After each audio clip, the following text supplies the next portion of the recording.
Bismillahirrahmanirrahim. Assalamualaikum warahmatullahi wabarakatuh. Perkenalkan, nama saya Maftuha, NPM 7192128863. Saya dari kampus Universitas Wiraraja. Saya di sini ditugaskan untuk meresum perkuliahan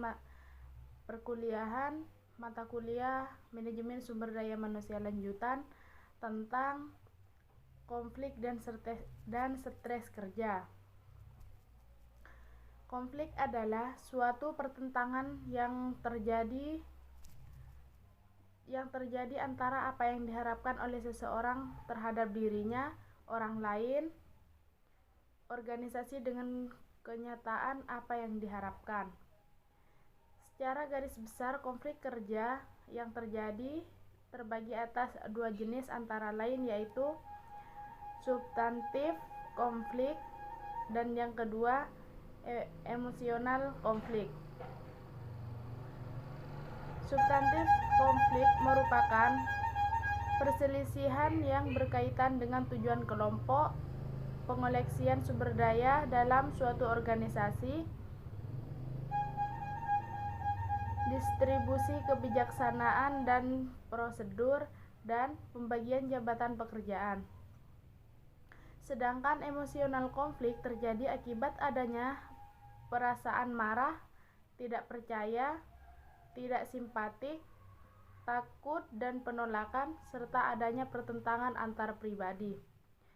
Jenis-jenis konflik kerja di sini ada 5, yaitu yang pertama konflik intrapersonal, yang kedua konflik interpersonal, yang ketiga konflik antar individu dan kelompok, yang keempat konflik antar kelompok dan organisasi yang sama, dan yang terakhir konflik antara organisasi. Faktor-faktor konflik kerja ada 2, yaitu yang pertama faktor internal dan yang kedua faktor eksternal. Faktor internal ini dibagi menjadi 3 bagian, yaitu yang pertama kemantapan organisasi, yang kedua sistem nilai, dan yang terakhir sistem lain dalam organisasi.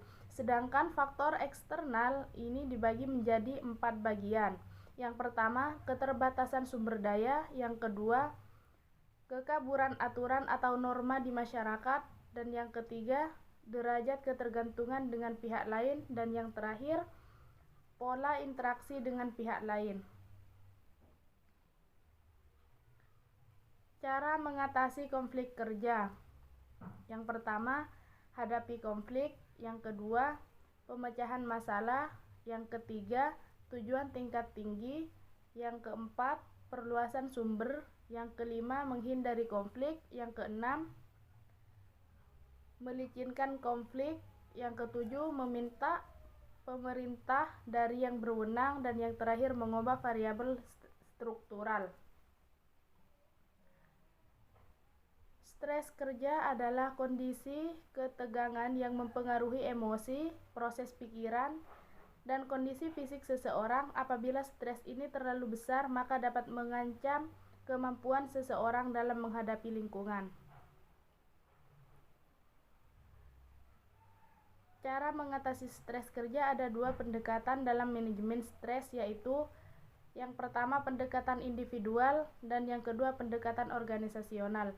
Baik, hanya ini yang dapat saya sampaikan, kurang dan lebihnya saya mohon maaf. Wassalamualaikum warahmatullahi wabarakatuh.